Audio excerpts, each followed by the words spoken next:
जय सिया राम सभी को।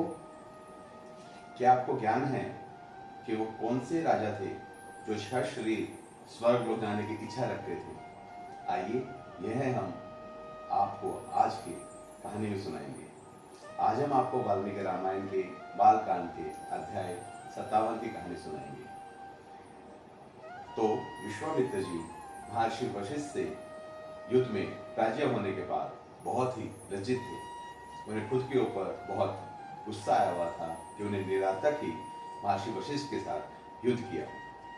परंतु अब उनके मन में इच्छा हो गई थी कि वो किसी भी प्रकार से अपने अंदर ब्राह्मण तत्व को उत्पन्न करेंगे और ऐसा करने के लिए वो अपनी रानी के साथ दक्षिण दिशा में तपस्या करने के लिए चले गए।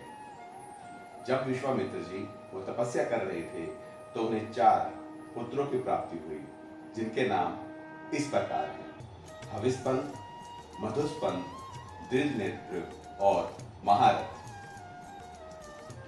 वशिष्ठ जी से हारने के बाद विश्वामित्र जी ने 1000 साल तक कठोर तपस्या की। उस तपस्या के दौरान उन्होंने जंगल के फल फूल के अलावा कुछ भी ग्रहण नहीं किया और 1000 वर्ष की तपस्या के बाद विश्वामित्र जी की तपस्या से खुश होकर ब्रह्मा जी ने उन्हें दर्शन दिए।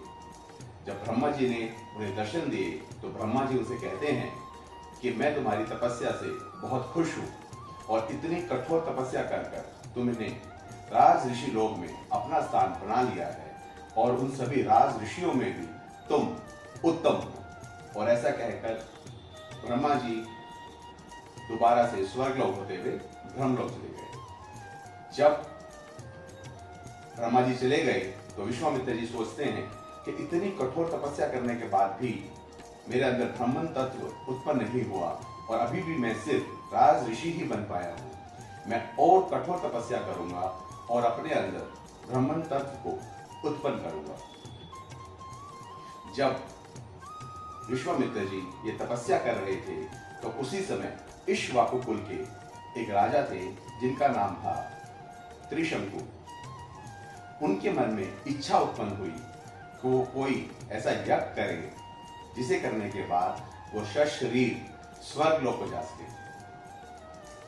उन्होंने यह बात अपने ऋषि महर्षि वशिष्ठ के सामने रखी। महर्षि वशिष्ठ ने उन्हें यह कहकर मना कर दिया कि ऐसा होना असंभव है। परंतु वशिष्ठ जी की यह बात सुनने के बाद भी राजा त्रिशंकु का मन शांत नहीं हुआ और वो महर्षि वशिष्ठ के 100 पुत्र जो गहरी तपस्या कर रहे थे उनके पास गए।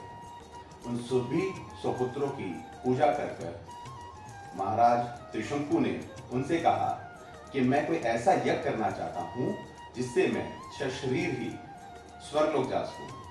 आप सबके पास आने से पहले मैं यह प्रस्ताव लेकर आपके पिता महर्षि वशिष्ठ के पास गया था, परंतु उन्होंने यह कहकर मना कर दिया कि ऐसा होना असंभव है।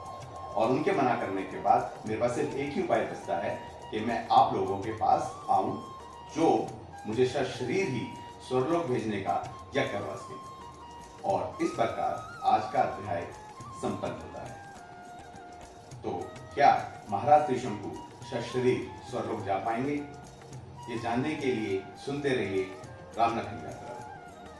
हम लोग आपके सामने राम लखन यात्रा के द्वारा वाल्मीकि रामायण की कहानियां लेकर आ रहे हैं और आप सबसे अनुरोध करते हैं कि आप हमारे पेज राम लखन यात्रा को ज़्यादा से ज़्यादा लाइक कीजिए, फॉलो कीजिए, ज़्यादा से ज़्यादा लोगों के साथ शेयर कीजिए ताकि वाल्मीकि रामायण की कहानियाँ सभी लोगों तक पहुँचती रहें। और आप सभी लोग सुनते रहिए प्रभु राम की कहानी भक्त मनु की जुबानी।